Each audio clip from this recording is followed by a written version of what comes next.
And here we are once again, everyone. Spoiler Room is back at you once again. Thank you so much for joining us, venturing down the stairs, pulling up a chair, and cracking your favorite beverage or, mocktail, whatever you want to call it. I got some damn good brandy old fashioned. I've got some old-fashioned coffee Hey, in my there you spiffy go. new Luke's Diner coffee mug. Where's Gilmore Girls Luke's represent. Diner? Oh, Gilmore Girls. That's Yeah. I watched a couple episodes here and there in college because Choose your next words carefully, Mark. the ladies in college watched a lot of it, so I didn't voluntarily watch Gilmore Girls. I was too busy playing Final Fantasy VII. Okay, where I found out that the little counter on my PlayStation for Final Fantasy VII, because it's PlayStation 1, though I played it on the PlayStation 2 because cross compatibility. Anyway, it had like 99. I learned that the monitor for how many hours you play maxed out at 99 hours. There was a lot of extra stuff you had to get in that game.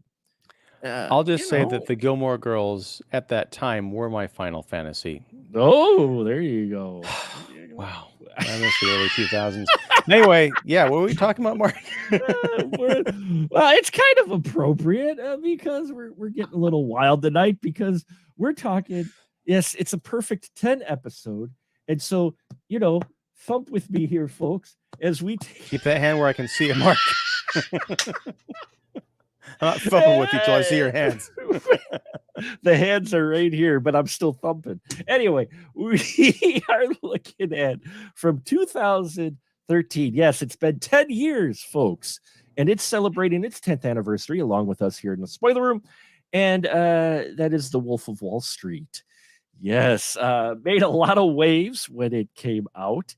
And this should be an interesting conversation. Hopefully, Kara can join us tonight. And Ian, why don't you give the synopsis of The Wolf of Wall Street? No, what I am going to do is I'm going to ask you to do something for me, Mark. Oh, okay. I want you to sell me this pen.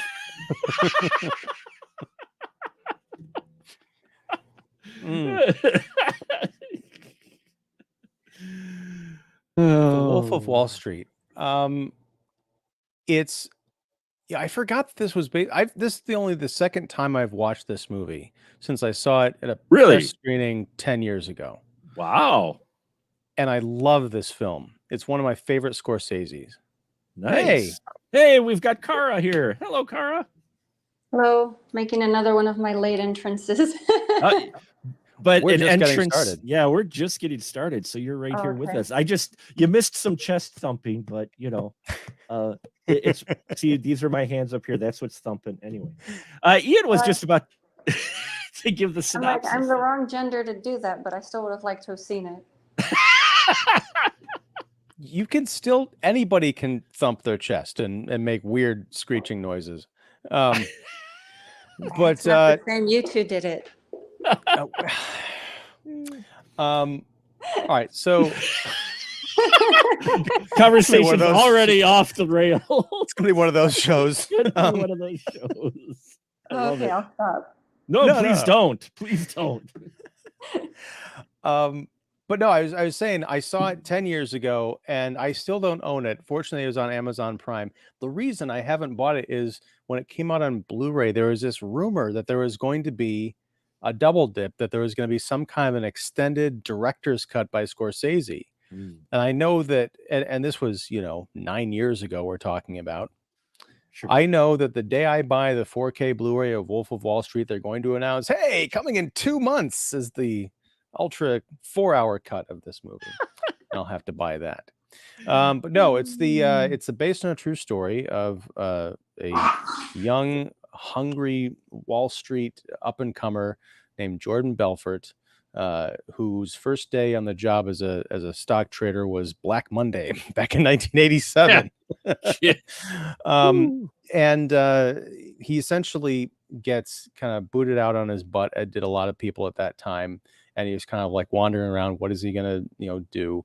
and he happens upon a little, it's not exactly a mom and pop because it's not a family business by any means, but it's like a day trading outfit in a strip mall in suburban New York.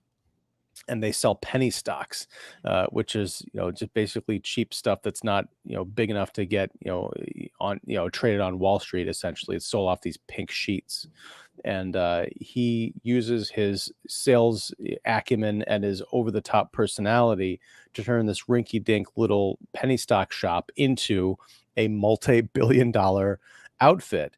And that's the American Dream success story part of it. The American Nightmare success story part of it is that Jordan Belfort also has a problem with money, drugs, women, every vice you can think of.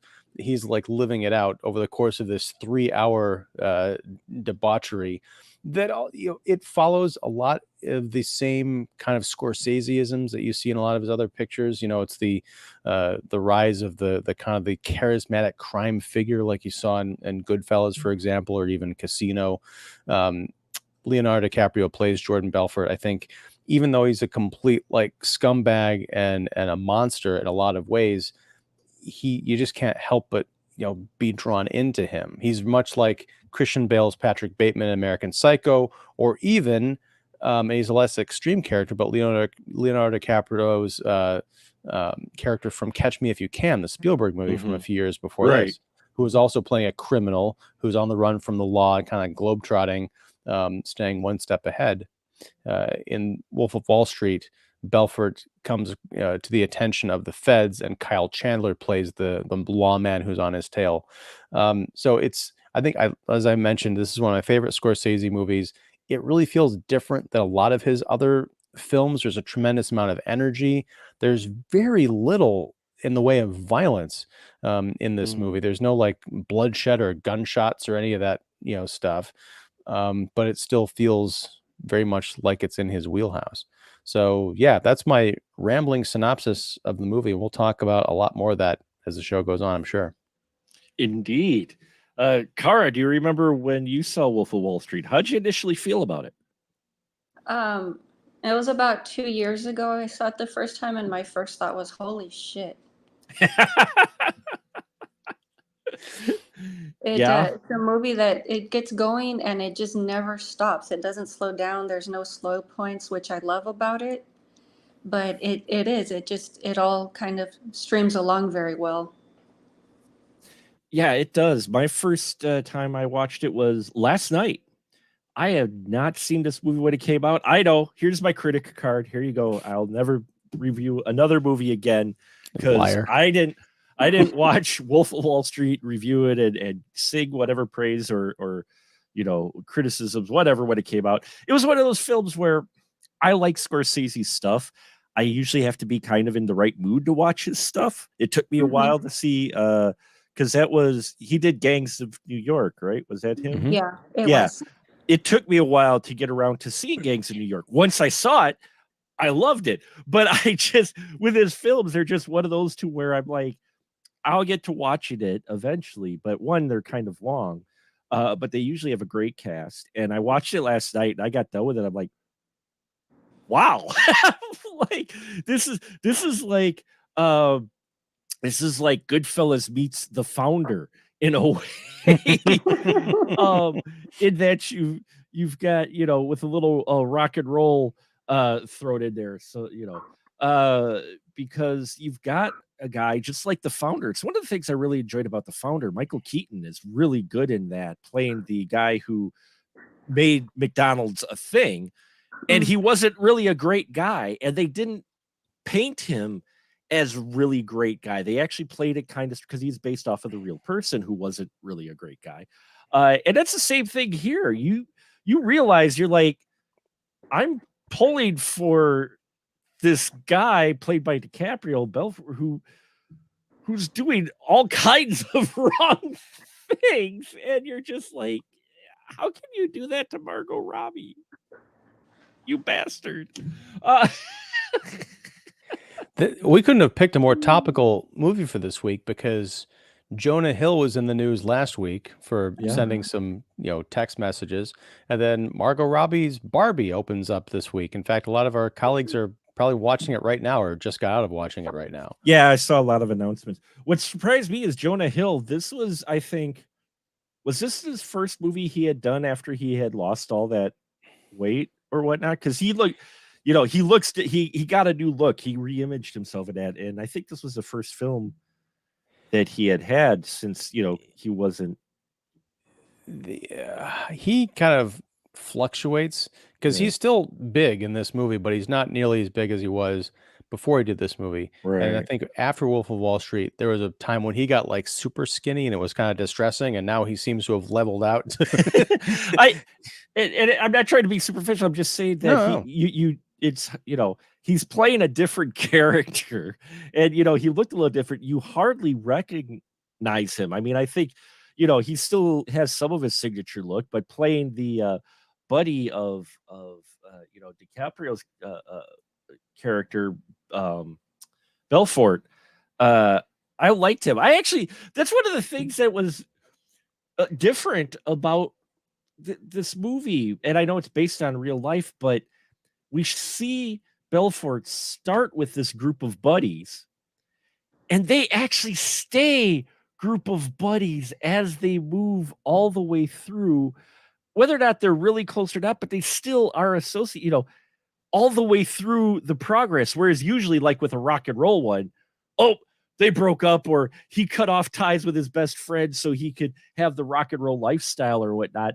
But in here, the group of buddies that he starts with this penny stocks, he kind of sticks with them because in some weird twisted way, and this is why the Belfort character, amazes, just I think intrigues everyone, is he thinks he's doing good. I mean, he recognizes his bad, but he thinks he's doing good by bringing these guys along. Like, hey, I helped you. Look at what I did.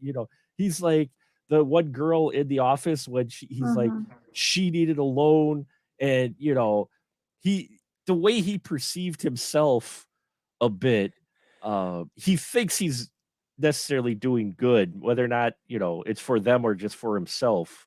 It's one of those things. I don't think he thinks he's doing good. I By think bringing them along? No. He's a very self-aware character because he understands what he did. Like, Naomi, Margot Robbie's character, that was his second wife. Right. He had a first wife that he, left behind when she started calling him on his nonsense, like, the cheating and the never being around and all this other stuff. He's like, look at all this stuff that you've got. And she's like, I don't care. The one, and this is where I think there might have been some stuff missing from the movie, is that bit where he's giving that very powerful, it's kind of a grotesque speech. Yeah. But in the middle of it, this kind of rallying cry where he's about to divest control of the company, largely to escape notice of the feds or to get off lightly with them. He does this, he points to this, female executive and tells her story about how she was a single mom and he helped her out and all that stuff. Very touching, but it is also out of character from anything else we've seen. And we've never seen this character before, I don't think, in, at least not in terms of being an actual person earlier in the film. She's like pops out of nowhere. Like, he did what, when, with who is that? But as far as the people that he came up with in the penny stocks, those aren't his friends. I think they might have some kind of connection or loyalty, and they certainly banged enough strippers together, but they're all making each other insane amounts of money. They're all like getting into that primal bro code kind of mode, and they also know each other's secrets. So for as much as I think he's trying to bring them along, I think he's also trying to keep control and an eye on them, because even when he's ready to leave, he's leaving Donnie in charge of that, and he's going to have kind of his strings on Donnie. I understand where you're coming from, but Belfort is not a sentimental character, and he doesn't even have the same level of repentance as Ray Liotta's character did at the end of Goodfellas when he tried to kind of turn things around. He's at the end of this, he becomes a sales mogul, which there's nothing wrong with that, but it's like he's upset that he got caught, and that like all of his debauchery, he wasn't as invincible as he thought he was, but that's very different than having self-actualization about the people he was hurting. Yeah, I like I said, I wasn't saying he actually, but I had just gotten the impression that even though it's making him lots of money, but I got the impression, at least through the middle chunk of the film, him bringing the guys along, he was doing good bringing them along because they're making lots of money. So because it all comes down to money with him, and that's how he equates the value. I'm not saying necessarily friendship, but he saying, well, look at this, I brought these guys along, and we've made lots of money because of bringing you along. So I think about the scene where he and Donnie, it's the day of the Steve Madden merger, this women's shoe line guy, designer who's about to make them a ton of money. They're standing in the office and they notice like the busy trading floor, everyone's getting ready for this deal, and there's a guy who's cleaning out his fish tank because there was a lull in business and he decided to clean out his fish tank. And Donnie goes and he berates the guy, he fires him, he swallows his fish. And what is Jordan Belfort doing? He's standing in his office laughing along with everybody else. That's not someone who cares about people. It's someone who cares I didn't say about everybody. He just but that's the character of someone who will stand there and say, this guy is not enough of a killer to work for me. I want the most devious run over your grandmother to get the $1 million sale. And this guy who cares about his pet fish, he's out of here.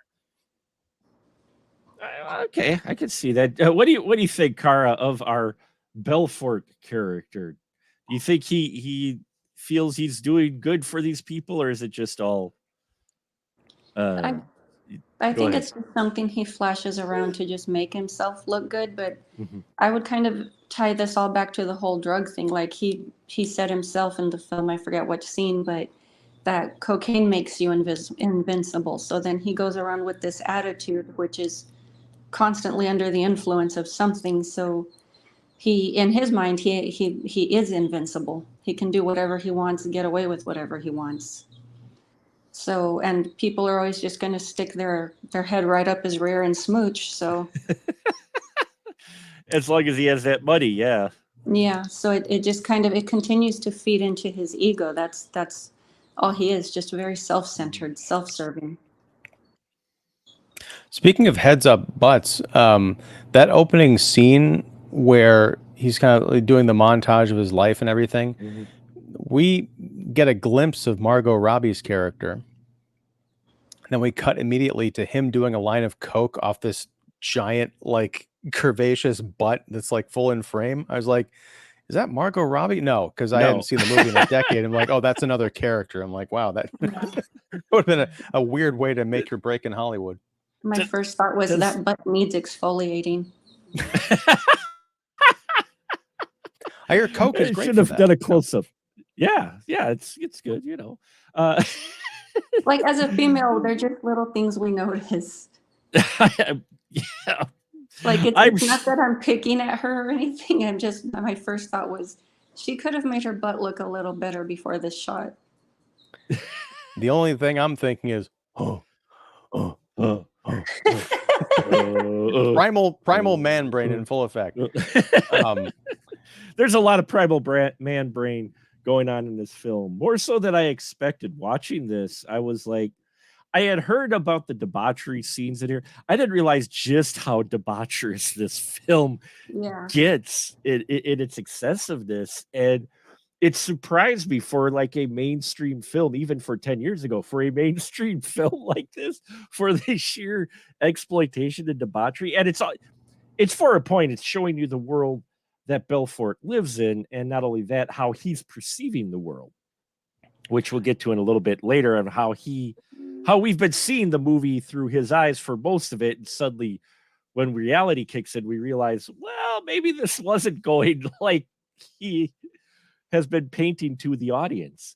But it's got a lot in common with Scarface, which was 30 years before this, because people, there's a reason that Tony Montana is a big figure in, like, gangsta and hip hop culture. At least he was, the big flashy gun and, say hello to my little friend, the glamorous lifestyle, the coke and the women and all that stuff. If you actually watch Scarface, all that stuff is in there. But the message De Palma and Oliver Stone were trying to get across with that is like, yeah, this is all great until you wind up, dead in the middle of your in the middle of your balcony of your lovely house.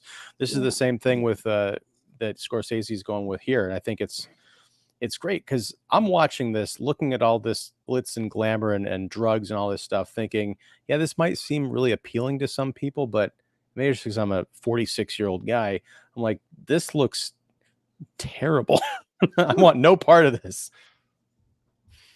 Well, it's one of those things where you're watching it and you're just waiting. Like for me, I didn't know the story or anything. I knew it was based on real life, but didn't know any details from the real life stuff. But just watching it, you're like, especially watching enough of these films, you're just waiting for that shoe to drop, so to speak. You're like, there's no way that this person's going through this much debauchery, this much like whatever. You're just waiting for that crash. And you do get it, but then at the same time, at the end, Scorsese goes, yeah, but he's rich. And he makes this wonderful point. He still wound up landing on his feet. He's fine. Don't feel bad for him. Yeah, don't feel bad for him. Not that I felt too bad for him throughout the whole thing, because he painted his own mess, but we do at least get a little bit early on to see. We see Belfort early on kind of trying to play it straight, like when his first day, Black Friday, his first day, he's actually trying to be kind of the straight, like he doesn't drink, he sits there, he goes, oh, I'm just, Matthew McConaughey, we get his character only a short amount of time with his wonderful character. That's a great scene. The famous lunch scene where that's where the beating the chest comes from. But McConaughey just plays it so cool. What I hadn't picked up on the second time around is he's in that movie for one scene. There's not a thought of like later in the movie, like maybe he brings back his old mentor, or he gets in touch with him or something. I was like wondering, why is that? He's never even mentioned again. We assume that this character is still out there. I'm wondering if it's because he wasn't rich enough, because when Belfort starts out, he's talking about how this McConaughey character made like $1 million a year or something like that. Yeah. And, he was thinking that I just wish I could make $1 million a year. That'd be amazing. But when Jordan Belfort he made like $22 million in 3 hours off that shoe deal. Yeah. A guy making $1 million a year is chump change. Calling kind of back to Wall Street, which we talked about a couple of weeks ago, where Charlie Sheen's character is working similarly in this kind of a small company doing trades, and the big guys are the old folks who'd been there for a while doing pretty good living.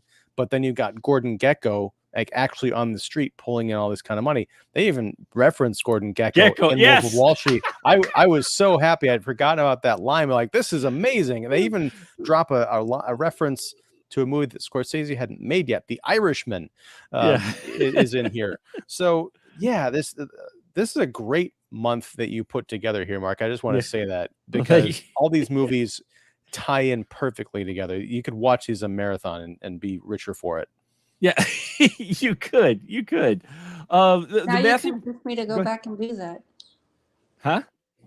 Ian just convinced me to go back and do that now. Yes. Yeah, because they are the ones I haven't seen. Oh yeah.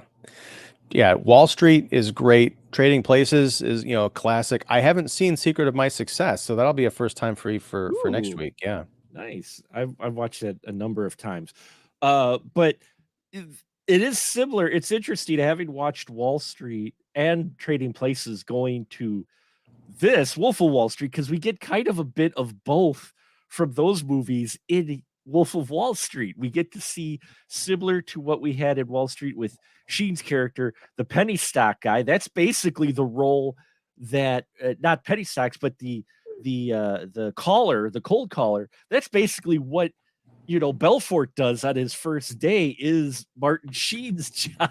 and the business he ends up running, because he basically takes the best of both worlds. You've got this massive call center, but you build up the business and the reputation so that you have this working on Wall Street with all the big fish. So you're cold calling these multi-million-dollar contracts instead of these like piddly little guys. It's a great plan.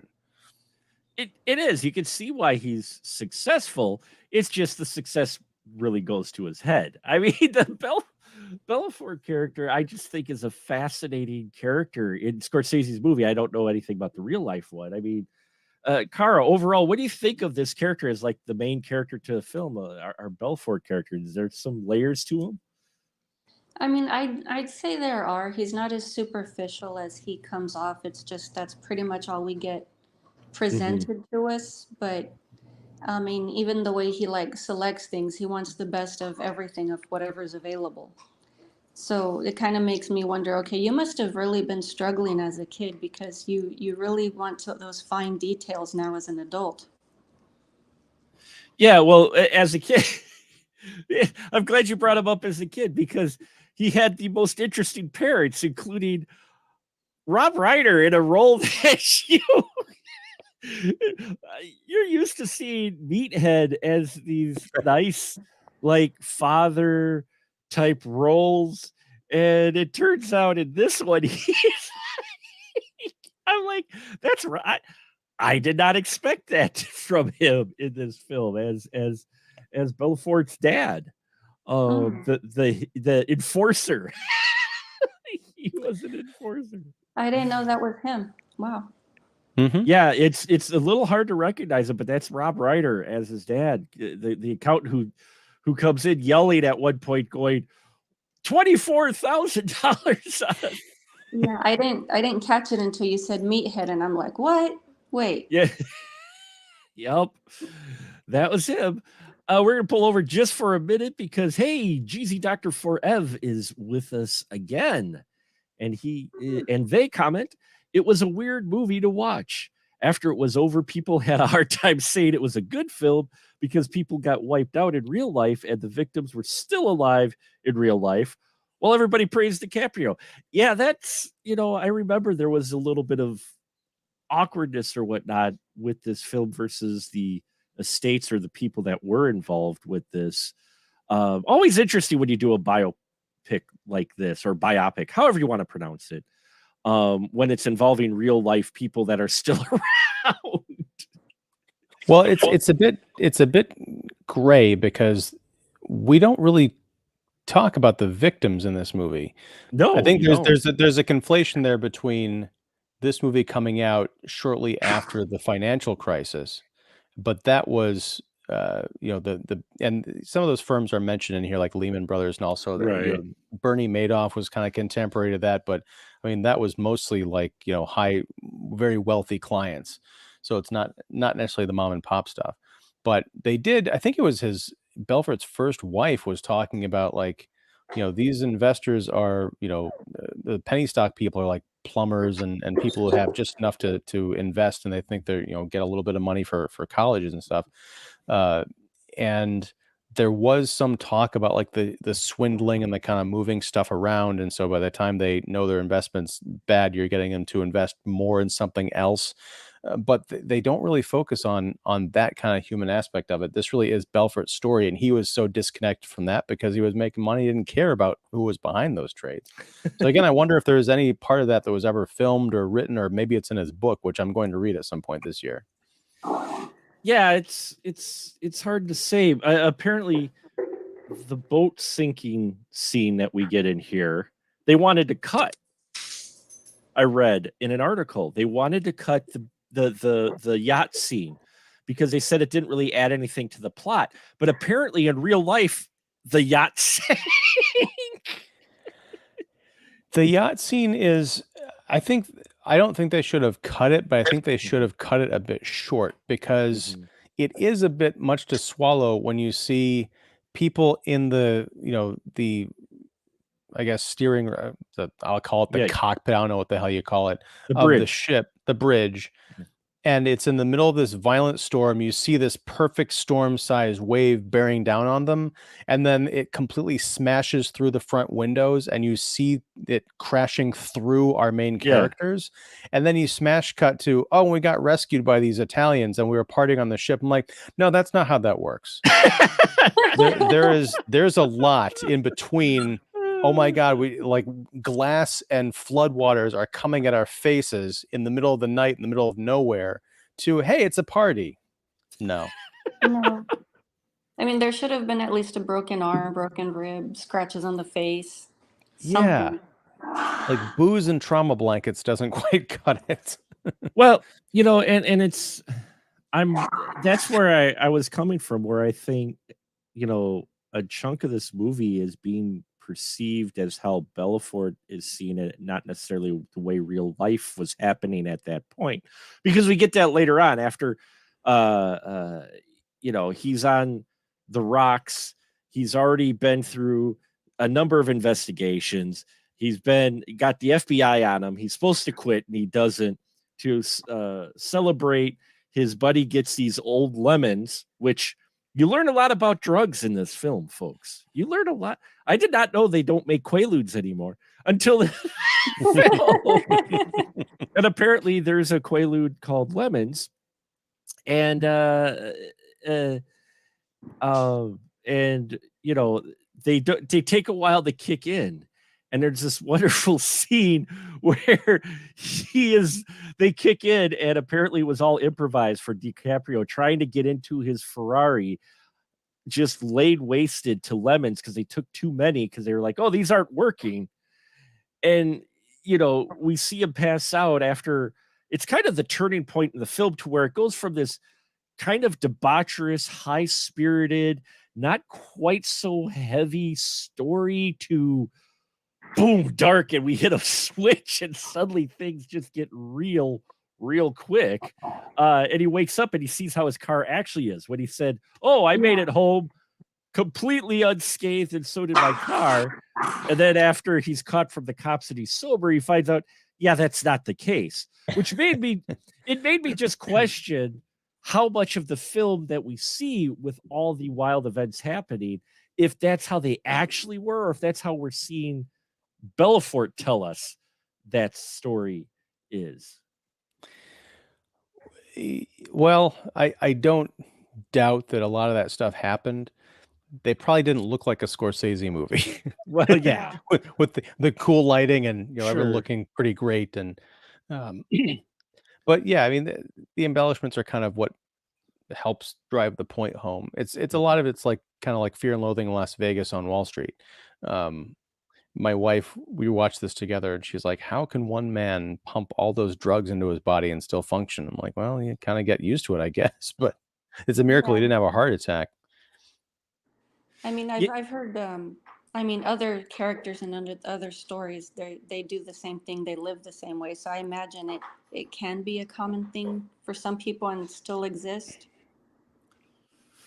Yeah, I was just waiting for the health thing with him because of the sheer amount of drugs. I was waiting. We get it with Ronnie, who ends up choking on a piece of ham while he's all hopped out on the lemons because things have just gone south for these two guys. And then he starts choking on his ham, but he's so drugged up he can't swallow. Well, that scene, I mean, it's a credit to DiCaprio and his commitment to the role, that because in his narration, he goes, you know, when it hit, I skipped past the drooling phase and went right to the cerebral palsy phase.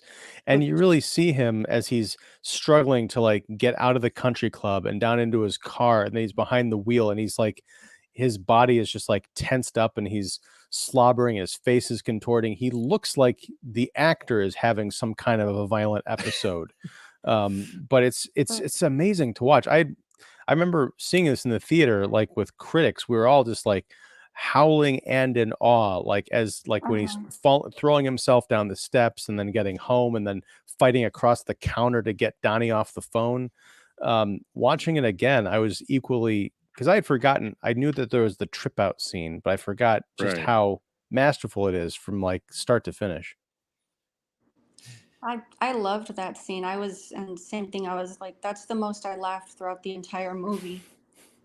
It is, and that's the thing is that's what I found it interesting is that it doesn't it's not glorifying drugs or whatnot. It's showing how silly people are on drugs and how silly that's because a lot of times that you don't always get that. It's either, oh, this movie's glorifying drugs or this movie's showing the harsh reality of drugs. And in here we've got kind of a mix to where if you do drugs, you're going to look this silly. You don't think you look this silly, No. but you look this silly to other people who aren't on drugs.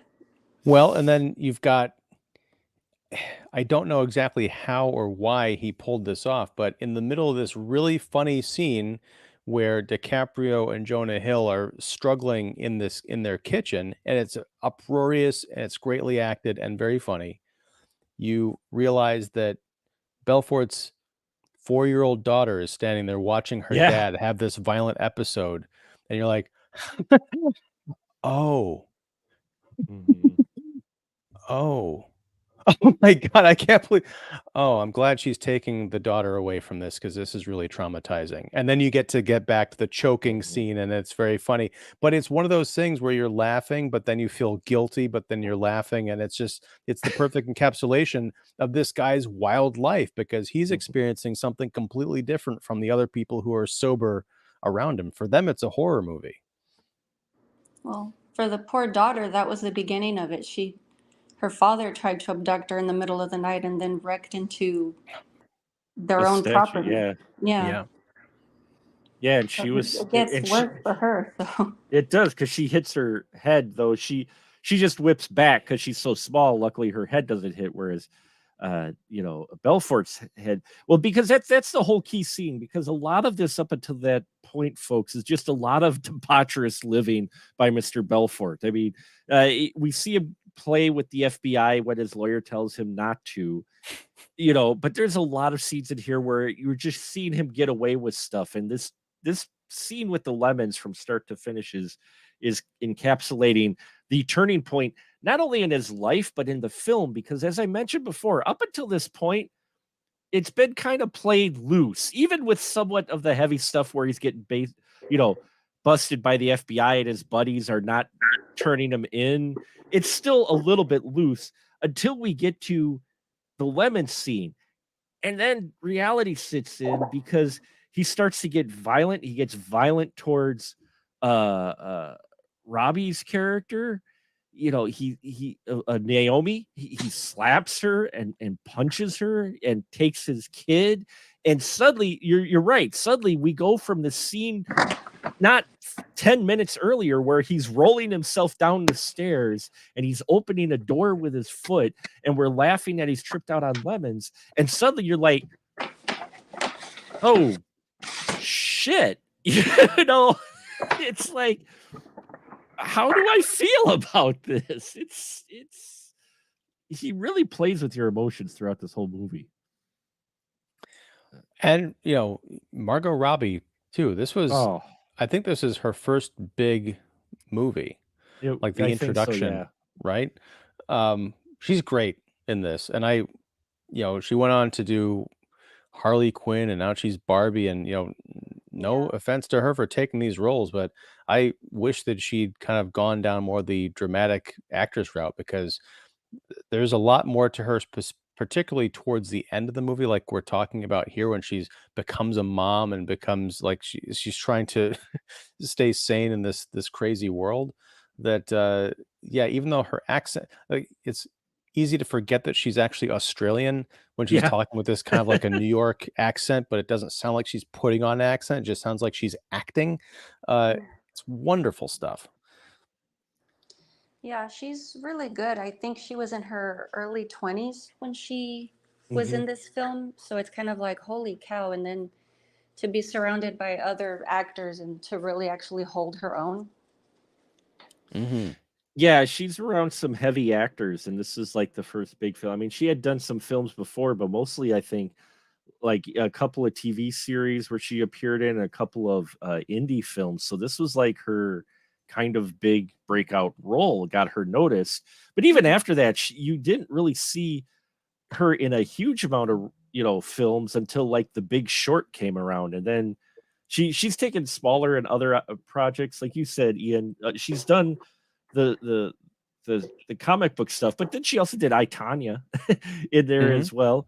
I mean, she's a very talented person. She does that in here. It's funny. I had read a trivia bit, because there's a scene early on in here when Belfort meets Naomi. They meet at a party, and his wife at the time immediately could see what's going to happen with Naomi when he meets her. And Naomi's husband or guy that she's with, he's like just pushed out of these two, Naomi and Belfort. You're like, okay, they're going to end up together. So they do. They end up going out to dinner and then back to her place. And there's a scene to where she seduces Belfort. Belfort has a bit of a Vincent Vega moment when he's with Mia Wallace. He has a bit of a moment like that in this, to where he's like, I need to come up for tea. He's like, yes, I love tea. He doesn't give a fuck. But he goes up for tea, and then he's sitting there by the bell. He's like, I can't light this fire. And he's like, I'm going to light the fire and have a drink and go. That's it. He's like, I'm just going to. And then she opens the door, and boom, she's El Flagrante Delicto. No, and she's she's birthday suit. Total birthday suit. And that just, especially for the type of character he's in, well, that's, she's got him then. Well, he got the T and the A. He got the T. It all worked out. Well done. Well done. I like that. That's a good setup. Thank you. But what's funny is, why I bring it up is, again, this is where the relationships for them come together. And apparently Scorsese offered Margot Robbie a robe for that role for when she opens the door, and Margot refused. And let me find the quote quick, because it surprised me a little bit, showing a mainstream film like this, an actress like that going full nude. All out. I mean, mad props for the confidence there, but at the same time, that's unusual for mainstream actresses in general. And apparently she said, according to Robbie, the whole point of Naomi is that her body is her only form of currency in this world. She has to be naked. She's laying her cards on the table. She said she had 3 shots of tequila in succession before shooting the scene to be relaxed. Yeah. But you also have to remember, she's not American, so they, at least in my opinion, I haven't met too many English people, a few, but they think differently than we right. do. Mm-hmm.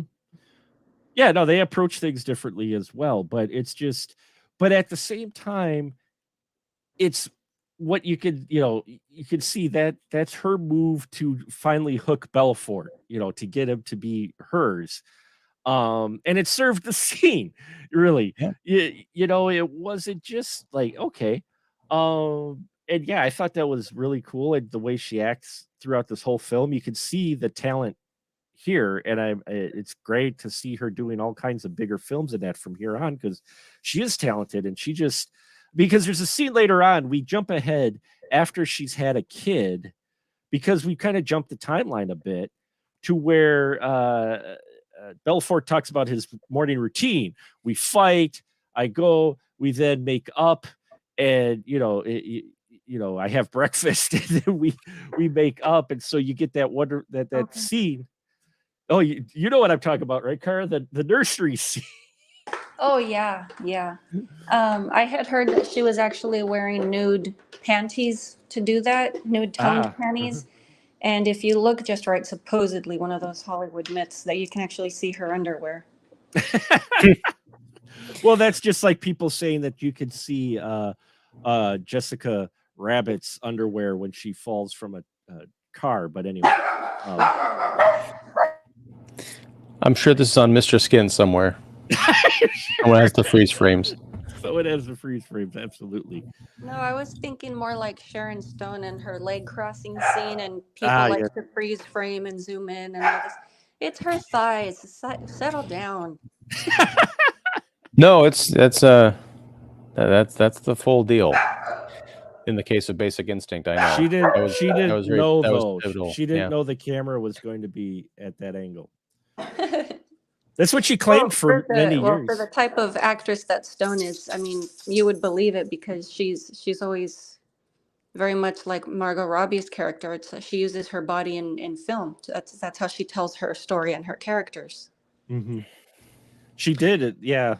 In good movies and bad, she made Sliver. Ugh. No, just kidding. No, she didn't make Sliver, but What was it? The Specialist with Sylvester Stallone? yeah, it might have Oh, been. that was famous for the big yeah. shower scene, right? Yeah. Yeah.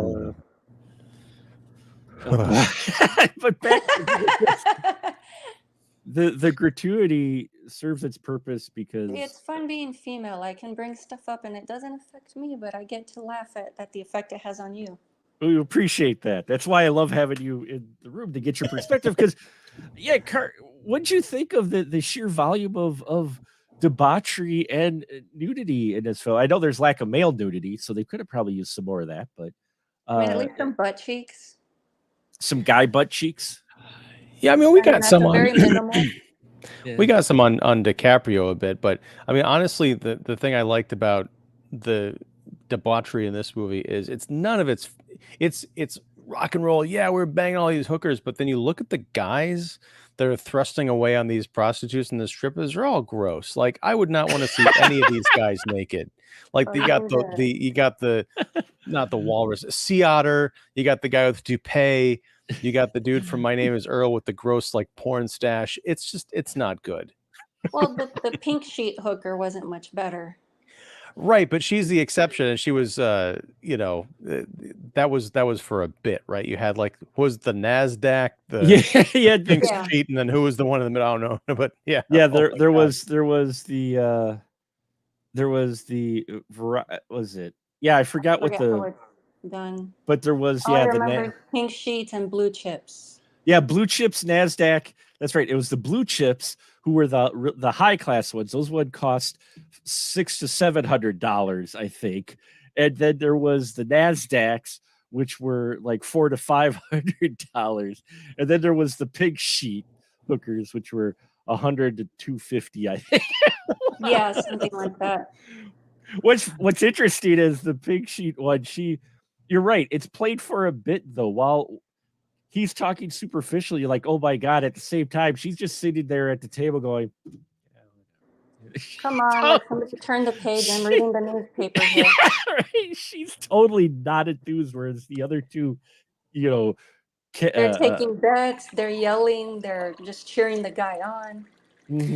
That reminds me though. It's kind of like that episode of Friends where Joey lands the big commercial campaign, but it turns out to be for like venereal disease medication or something. Oh, yeah. Like, what's the casting call like? Like, okay, this is your big break. You get to be in a Scorsese movie as the lowest level, not as attractive, bored looking hooker. Like, nah, I don't know. That doesn't seem. It kind of takes the seems glamour like out of it. It kind of feels like the auditions you had to walk in there with either a nude pic or ready to be nude. Like, I'm no, sure. you're not gross enough. Next. Oh, no. There's an entirely different Wolf of Wall Street in the casting world movie to be made about this movie. I'll bet. Absolutely. We got GZ in here as well. GZ asks what other similar movies were on your watch list. Please tell me. I could never say that. Glengarry, Glen Ross, and Boiler Room were on there. I had a lot to choose from. I picked ones that specifically involved like the stocks and what I remember from, but those are two good movies as well. There's actually a surprising, interesting number of movies about the stock market, which you would think would be interesting. But if you get Scorsese, you get hookers and blow. So, Yeah. But then on the flip side, you've also got, I believe, Age of Innocence was a Scorsese. Yeah, that was. Yeah. So which he's That is was diverse. 92, right? I think. I want yeah. to say He is a diverse diverse individual, absolutely. Yeah, that was Scorsese as well. Wow. Daniel Always Day-Lewis. Daniel Day-Lewis. You big Daniel Day-Lewis fan? I love him. He's done a lot of good stuff. He was also in Mhm. Gangs of New York, which you mentioned Yeah. earlier. Oh, him and DiCaprio in Gangs of New York alone are worth watching that film, but the rest of that film as well. I really enjoyed it. But enjoyed it. It sounds bad because this is an ultra violent film. So I'm gonna say, oh boy, I loved watching people die. No, So just the way it's like Clockwork Orange meets Wall Street. you're You not mentioned far. ultra violence. Yeah, you're not far off. Yeah, that's a blind spot for me. I still have not seen Gangs of New York. Gangs I missed it when it came out, and I just never caught up with it. But I'll have to check that out. Gangs of New York is another one that I was like really it. And Cameron yeah. Diaz is in it. Mm-hmm. It's got another great cast in there and everything. And it's got a lot of ultra violence. Yeah, this has got to be one of the least violent Scorsese films I've watched. Wall Street, it's like Yeah, but I mean, the only blood you really see is whenever somebody gets sucker punched. Yeah, there's a trickle that comes down after he he hits his rams the head. car Yeah, at the end, from the and lemon then when scene. he punches Margot Robbie a couple of times in quick Oof. succession in that one scene. I mean, and that's the thing is like it's still a great, nice, impactful bit of punctuation. You don't need to see people getting their heads blown off or whatever, Mm-mm. because it's a great way to show that the fun, haha, good times are really They coming do to an end. end. Yeah. Yeah, Mhm. because you're like, oh, as much as I think it's also a great balance because anybody who is watching Jordan Belfort and thinking, oh, this guy's the man, he's awesome, I want to have a life like that. Then you see Nope. what he does to his wife. Like, I'm just glad she wasn't pregnant because Yeah, it Yeah, was she took a she had punch just to had the a baby, gut. I think, before. Yeah. yeah. He slaps her once, and then he punches her after she threatens to take away his kid because he's still debaucherous and looks like he's going to get away with insider Mhm. training. And she's just like, no, I'm done with this life. Yeah, I mean, You know? but the thing is, he like I don't know a polite way to say it, but he practically takes advantage of her, and she's just there like, Mm. I don't care, I want you away from me, and then all of a sudden she changes her mood, like, okay, fine, get it over with because I know this is the last time. Yeah, she gives him one last see, and he's like, oh yeah, and she's just like, whatever. And Yeah. just she almost does that, just not only, it almost feels like her way to Push the knife. subdue him of sorts, as Mhm. well as, push the knife, but definitely subdue him because she figured, after he hits his point, he's a little more subdued, and that's when she kind of drops, yeah, peace out, uh, and then reality really starts to kick in, and so do the violence from the drugs, and it's just wild how Scorsese's able to take you along this ride Mhm. that is kind of light for Scorsese, and in fact, like halfway through, like we hit like the hour and a half mark, I'm like, this seems awfully kind of, bright for a Scorsese film. When's this, when's the turn? And then when it does turn, it makes sense. It's not, even though it's abrupt, it doesn't seem out of character, out of place. Mm-mm. And that's one of the things that really hooked me with this was like, I'm like, we were able to have kind of these fun, like, haha, like, oh, look at him get away with it. And all of a sudden we hit this trigger and you're like, oh, he is running out of these opportunities to try to skirt the system, when Naomi's saying bye. I mean, that's like the last like nail for him. That's where he's wearing the wire. He decides Yeah. to wear the wire, which he screws up because his ego gets in the way. Uh, Well, I don't know if he screwed up. I just don't think that he thought that the FBI would go through the trash. right.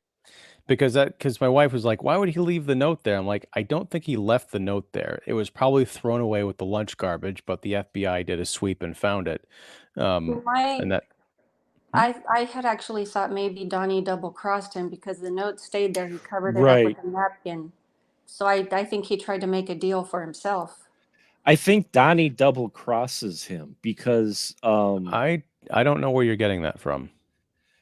it's kind of the feel that I got that Donnie might have tried to make a deal with the Well, group. he's a rat. He is a rat, but because he had the note, and after DiCaprio thinks, because to set it up, folks, FBI catches him. He decides, okay, I'll wear a wire and turn my buddies in. He goes in, and while he's talking to Donnie, he's like, he wrote on a note, "Hey, I'm bugged. Don't incriminate yourself." And then he puts the napkin over the note, and we see the conversation end. And then when DiCaprio wakes up later, the FBI shows the note, showing that he went back on the deal. Then the FBI go in and arrest all of his buddies, except Donnie's character, who's sitting in on his couch with his hands in his head in his hands. It's almost as if makes you wonder if Donnie was feeling bad now that the FBI were coming, that he turned his buddies in. See, I'm on that one, on that route, because Donnie covers the note with a napkin. He kind of pulls it towards himself. If it had been in the trash, like Ian suggests, I imagine it would have been crumpled. Well, we don't see a close-up of the note. We see that it's been, we see it in the evidence envelope, and it's flattened out, which they would have done when they collected it. If Donnie had flipped on him, that would have been an entirely different. Belfort would have said something to us in the narration because it would have come out that he'd flipped on him. There would have been a confrontational scene, or at least an apologia later between these two characters. And also Donnie being there during the bust, we do see him kind of in the office, kind of like with his head in his hands or whatever. But if he had flipped, he would not have been there.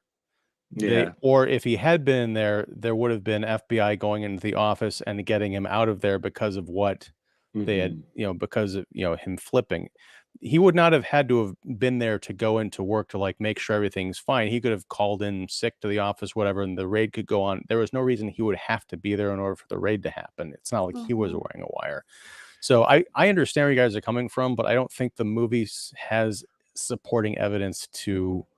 It's more straightforward to suggest that Donnie got the note under the napkin and just threw it away, or the FBI realized, hey, we're supposed to be getting information out of this conversation. There's a lot of weird lulls and in the conversation, so it's very possible he's scribbling something on a napkin right now.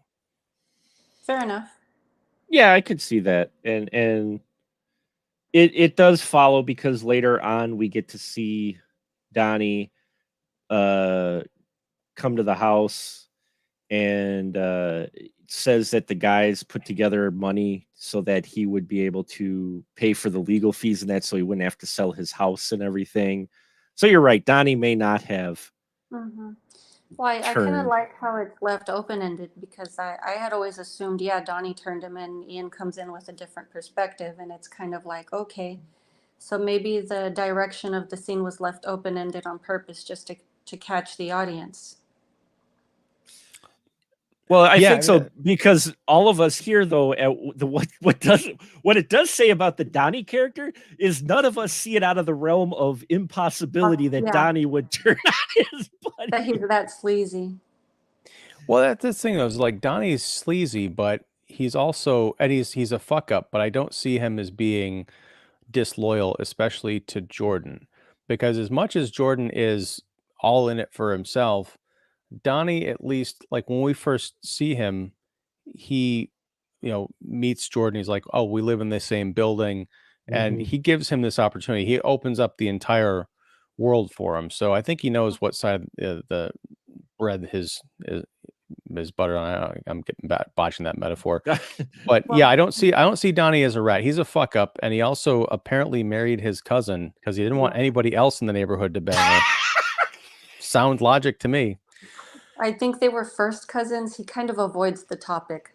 He avoids the topic and plays it off like it was a rumor, but at the same time, you're like, Okay, you know, Yeah. You Belfort's weren't worried about the kid thing? He's like, no, we got 2 kids. They're yeah, fine. yeah. Belfort's like, okay, I'm not going to take this conversation any further. Okay, I don't want to know. Belfort didn't want to know if Donnie actually married his first Oh, cousin. but I like how the joke continues on because when they're in the office, one of the women yells at him, "Go fuck your cousin." Yeah, Yeah.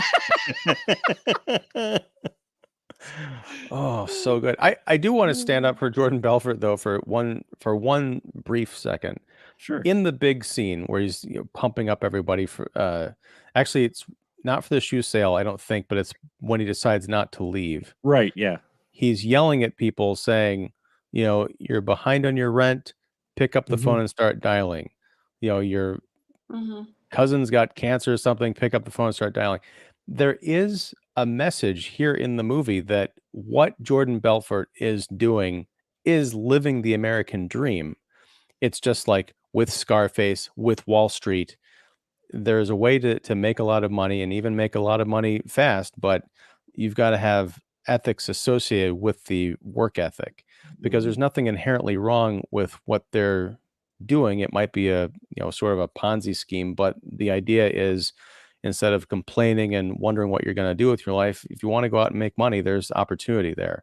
And I think there's a really nice moment at the end of the film where we catch up with our agent played by Kyle Chandler taking the subway back to his house, which calls back to a conversation on the yacht that Belfort's like, I'm sitting here living the dream. You're going home to your, sad ass family in the on the suburbs, taking the train.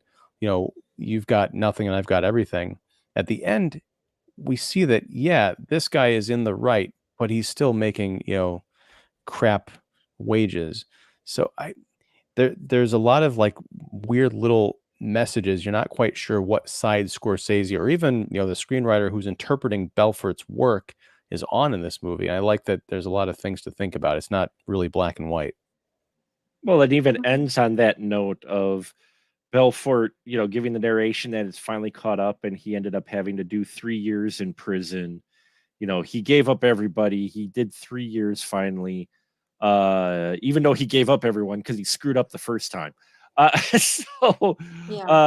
So he doesn't have any of his original friends anymore because he turned them all in just to save his own skin. And then he had to go to Colorado. And at first he presents it, well, I was in jail and it just, oh man. But then he's like, yeah, and I was very scared about going to jail until I remembered I'm rich. And they show this minimum security type prison where there's tennis courts and there's armed guards, but it's, kind of It was still kind of like going to the country club. not hard time. And that's how the film kind of ends is like, wait, and then you're like, wait, what? Well, And and then- that's I mean, you see him as this salesperson. He's going and saying, he's doing the whole like sell me this pen thing to us, going chair to chair in this seminar, people who showed up to learn from him. And so you're kind of left with, yeah, okay, the guy's a scumbag. He did his time and now he's back teaching people how to sell. It's strange because he's not that same high energy, high powered guy he's been throughout the rest of the film. He's more kind of dialed back from the little bit we see here. But is he teaching people to be scumbags, or has he refined those scumbag skills into something useful and creating the next generation of like decent salespeople? I don't know. Decent scumbag salesman. There you go. Decent I scumbag. that's the thing is I can't even say that because there's a lot in Belfort takes a lot of these techniques to awful dark places, but in terms of being high energy, being persuasive, knowing your job, knowing the market. I mean, he was a swindler and everything, but much like Charlie Sheen's character in Wall Street, he did his homework. He knew everything about the business and how to get what he wanted. So if you want to be in sales and really effective, that's what you got to do. You just got to hopefully stay on the right side of the law. Well, we can blame Matthew McConaughey's character for the fall of Belfort. Okay. Well, because as I said, we see Belfort, he's a hungry guy, but he's still kind of trying to play it straight. He's going into this business. He doesn't drink. He's but he's got this hero worship of McConaughey's character. I mean, he literally hero worship because he made $1 million in a month or whatever. He's really got this. So when he gets lunch with this on his first day, the guy who he kind of worships, and he sees just how blazingly bold this guy is and how he talks to people and how he handles people, that kind of almost feels like it flips a switch in Belfort to, oh, I can be like this if I'm successful. You know what I'm saying? Rather than being a good guy the way he isn't successful and maybe having to work harder, he's like, I can take it up to 11 like this guy and do like literally pull coke out in the middle of a restaurant and nobody will care. Mark Hanna is the character, Matthew McConaughey. So if you look at it almost that way, Mark Hanna ends up being the gateway drug, so to speak, for Belfort, in that it shows him a different way to, not the great way, but a different way to approach this. And he embraces that and it works for him. But at the same time, makes you wonder, could Belfort, from what we know of his skills, like you said, he does his homework, would he have been able to be successful without the extra and without the insider trading? If he played it straight, would he still have been successful? I guess that's a question to ask. I think he would have, but he wouldn't have gone down the same path. It would have been a lot more boring a movie. Well, I mean, you raise a great point, Mark, and I think you're right, Kara, is if Mark Hanna had been an ethical sales powerhouse, I know it's kind of hard to imagine, but if he had taught the kind of the hungry instinct, the go-getter-ness, but in a more positive direction and possibly without the drugs, he could have possibly done great things. So you get the feeling this isn't something that's completely taught. It's something that we don't get, unlike some of the other Scorsese movies, including Goodfellas. We don't get a look at Belfort's childhood.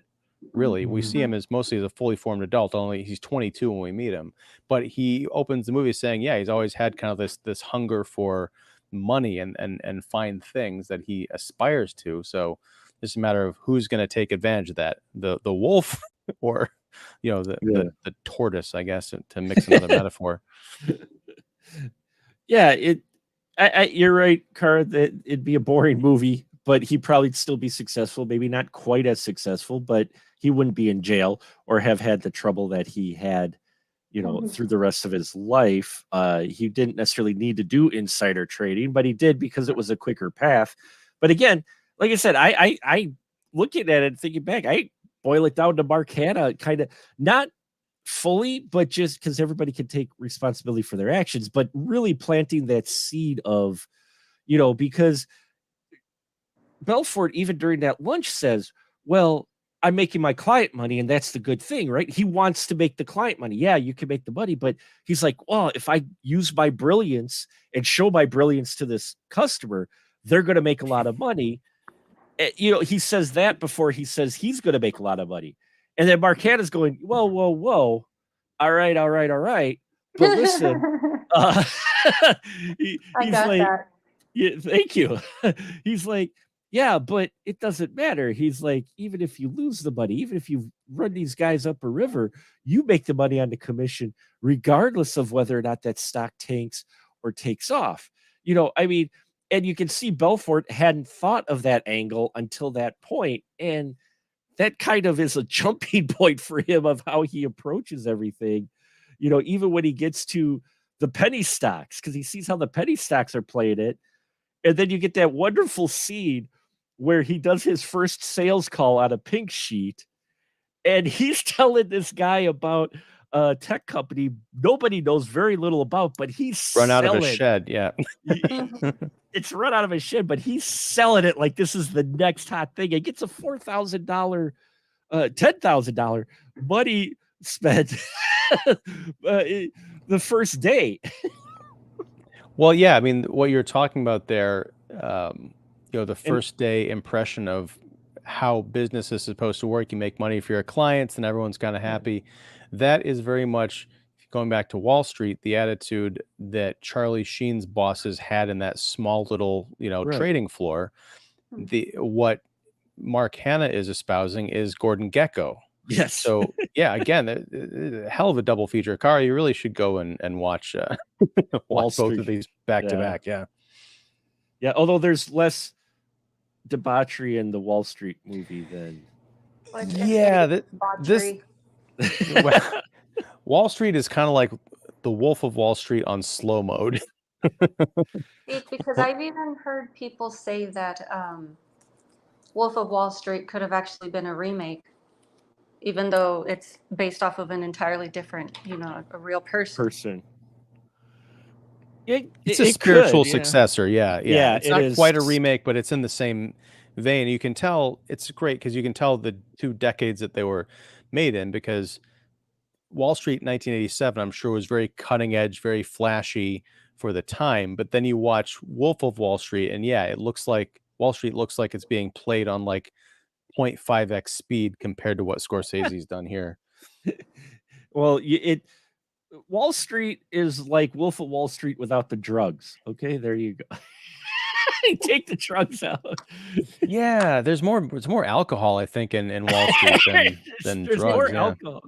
Yeah, I was about to ask. You kind of beat me to it. Is there at least like any form of substance or anything? But then you also miss the boobies, or do you still have the boobs? You No, the don't only really- boobs you get are the Wall Street guys in Yeah, in Wall Street. yeah. There's no real boobies or anything in Wall Street. Okay, so double feature, one without the alcohol, and then the second one with the alcohol. Right. Yeah. One's like the Tips on how to watch the movies. yeah. It's like Wall Street is the reformed Wolf of Wall Street, so to speak. It's like. And I just gotta say, like, I watched the first hour of this movie one night and the second 2 hours, the next night. And in both cases, I put this on relatively late. But after I was done, even after that first hour and then after the second one, I was buzzing. It's like this movie is cocaine. I had a hard time going to sleep because there's such like energy that just like picks you up and brings you along with it. It's so good. It just hits the ground running and doesn't stop. Yeah, it does, and that 3 hours moves. No, I didn't even notice how long it was. You don't, because way it's put together is just great. I mean, you watch Wolf of Wall Street and you're wondering why Scorsese's always in conversations like of great directors in it. It's like movies like this. It's like you look at it, you're like, you get engrossed in the movie and in these characters, and he seems to bring out the best in the performers he gets. And even for side and small cameo, people want to work with him, and you see why. This film has pretty much everything in it. And he was 71 when he made this movie. Well, it tells you how his mind actually works. And I mean, obviously he's been taking good care of himself. Yeah. Right, but like this feels like the debut film of like a hot young upstart in Hollywood. Not, I mean, a guy who's 71, but he's bringing that same kind of energy and passion that he did 40 years earlier when he was doing like Mean Streets. He's hip. He's hip. Yeah, he's still hip with the kids. And we mentioned the other characters, but there's other up and comers that ended up after this movie. You just heard a lot more from. John Bernthal in here plays this wonderful thug in here. John Favreau played the greasy lawyer for. I was trying to figure out who that was. Yeah, that was John Favreau in there.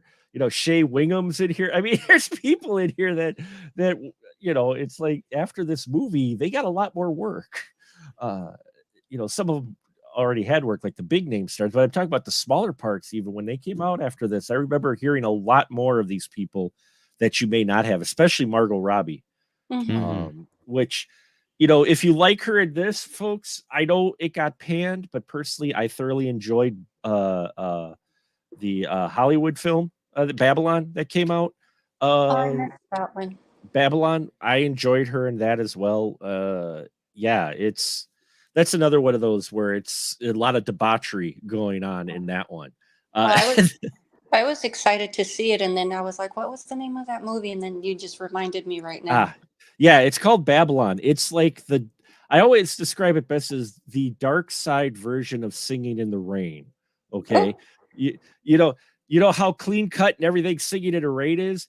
yeah. Just invert that, and, and that's debaucherous to that of what Babylon is, though it's taking place during the same time during the transition between silence to talkies. It's a very Oh, interesting okay. film. Babylon is Oh, so. But speaking of which, I know I could talk about this movie for an actual 3 hours, but the Swiss banker oh yes, in this movie play. You mentioned the Silence of the Talkies. Mhm. He was played by Jean Desjardins, who was the star of The Artist, Yes. which was my favorite film of, I think it was 2010. I think that Mhm. was the year that came out. But he was really good in this movie too. Unfortunately, I don't see a whole lot of him. Maybe he's just doing movies in Europe or He's something. But probably yeah, probably doing French films or something, uh, or doing foreign cinema more than U.S. I should say. But yeah, Yeah. he was great in here as the Swiss guy. Uh, one of the bits, and you're right, we could talk for 2 more hours about this movie. But one of the bits that Scorsese does in here that I didn't expect, and it was something that I hadn't seen. I don't think he did before. You get this wonderful scene.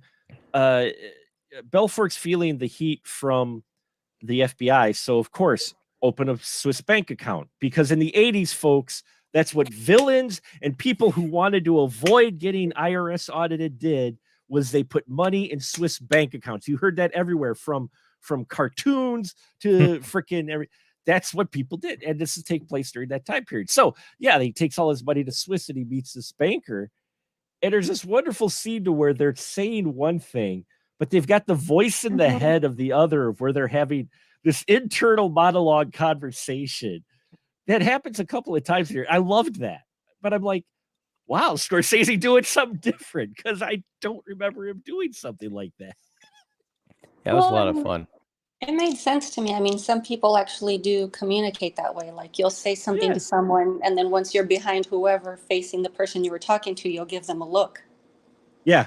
And you read everything from the look, which is what he was going for. And I thought it was an interesting way. There's a lot of cool creative stuff that he does in here. And yeah, you can see why people sung its praise when it came out because of that. It's just one of those films that I was impressed by just how much I enjoyed this movie. I'll say that. It got 5 Oscar nominations that year that it came out. And let's see what it got nominated for. I think it was director for one and probably best picture. I think DiCaprio got nominated. Let's look up. I'll guess here. Yeah, DiCaprio got nominated for best actor. Jonah Hill got nominated for best supporting. Scorsese for directing. Adapted screenplay, Terrence Winter, and then just best motion picture. It was nominated, but it did not win that year. Yeah, it's What tough. other big film was there that just pushed it? Is what Yeah, it made me think. well, it went up against. I mean, this is why it's interesting. Just 10 years ago, not only did you have Wolf of Wall Street, this is a prime example of way Hollywood was, folks, 10 years ago, and why people kind of were like the Oscars, because half of these films in the top 10, or they didn't even do 10, but in the top best picture pick, most people hadn't even really watched. There was Nebraska, Philomena, and well, Gravity. I guess people went out to see, which surprised me that got Best Picture nomination. But then Her got nominated.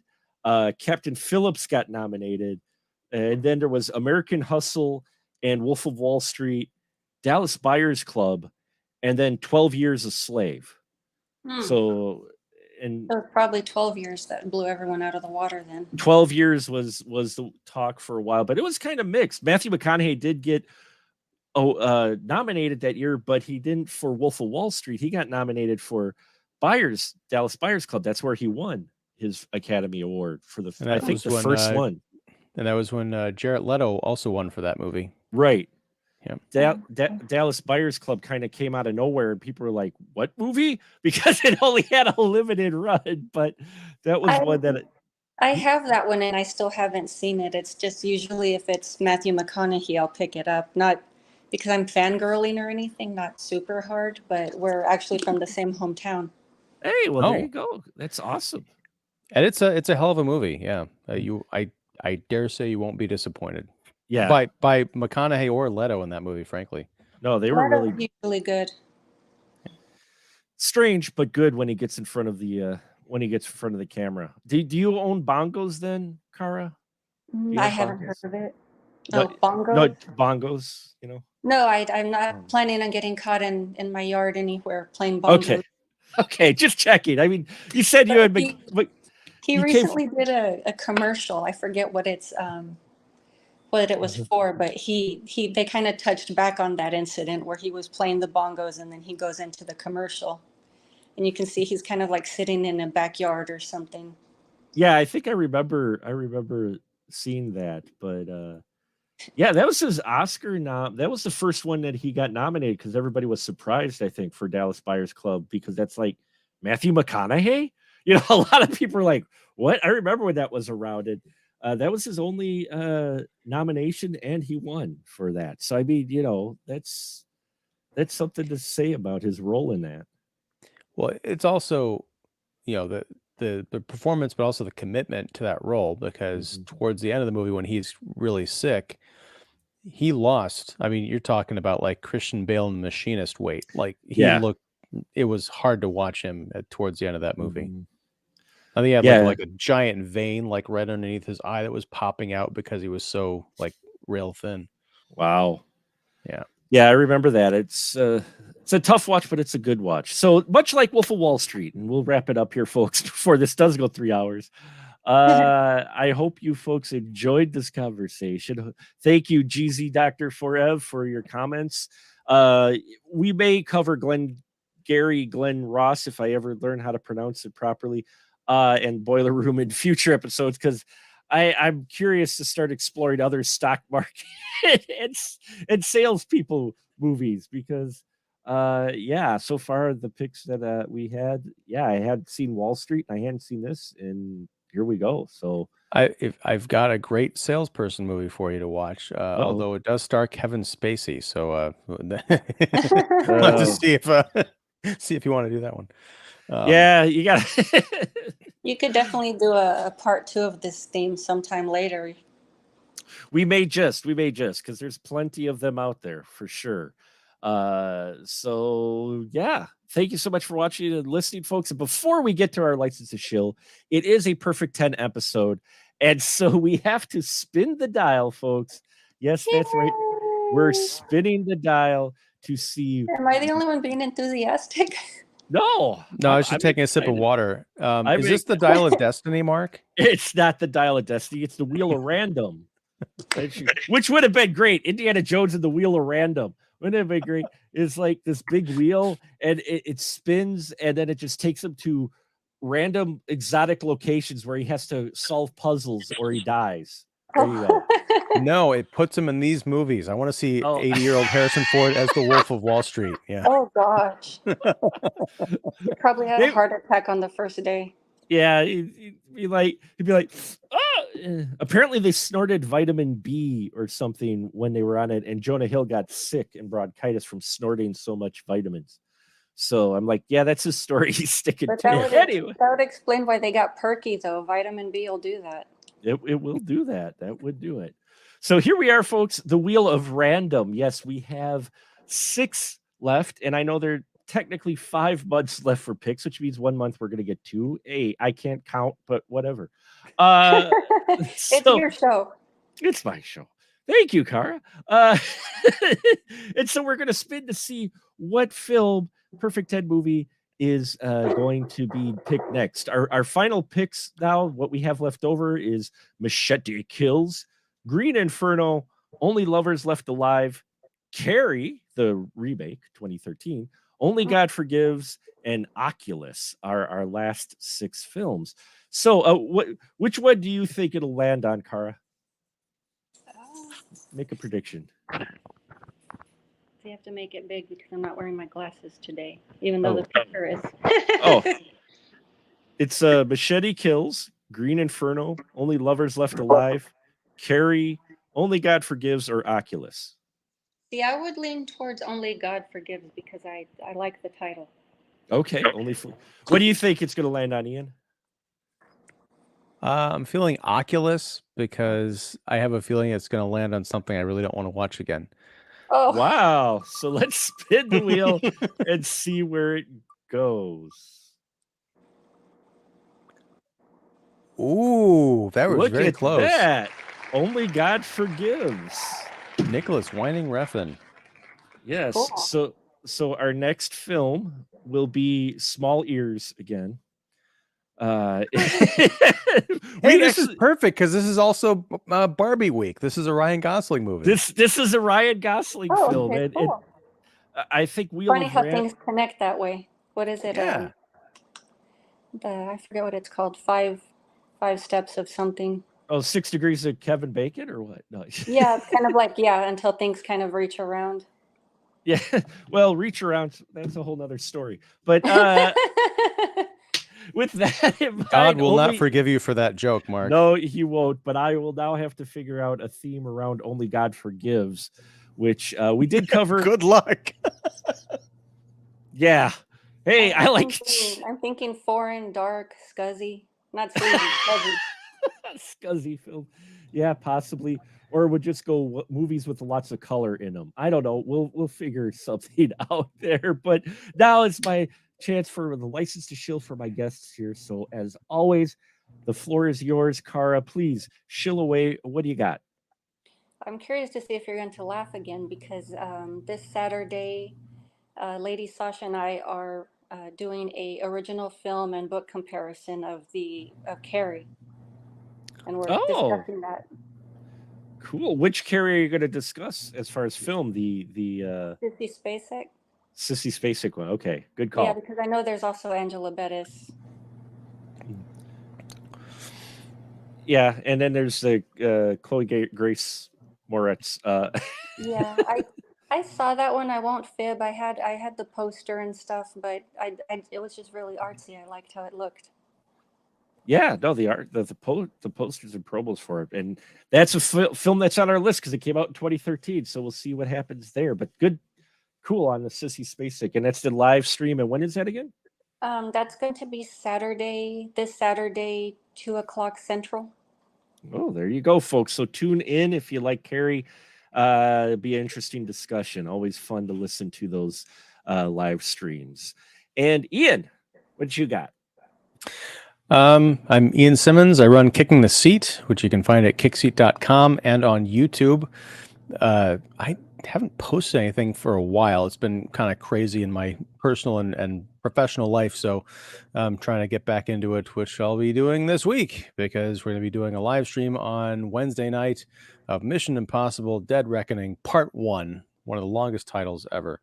So yeah, that'll be at 8 p.m. Central, and yeah, join us. Hang out, we'll talk a little Tom Cruise. And if you can't catch it live, catch it later, right? That's right. I like that. If you can't catch it live, catch it later. I'm going to steal that. There, we'll go right ahead. Be my guest. I think I stole it. Always promote your playback. That's always a good rule. All right. I always promote my playback as well. It's just that my tape always gets caught in the machine, and then I've got to sit there. Never mind. Anyway, there you have it. Stay tuned. Look at the website, specialmarkproductions.com, for our schedule of what movies we're covering out, plus a link to all my stuff in case you're at all interested. We are trying to get to 2,500 subs by the end of the year, and we need less than 200 now to get to 2,500 subs by the end of the year. So please subscribe and tell your friends and have their friends tell their friends. You can catch our live stream and all the wonderful reviews. I've got a slew of them on deck yet. I just released 5. I got 7 more coming. So plus whatever else I come up with. So we thank you so much, folks. And until next time, we'll just say good night, everyone. Good night.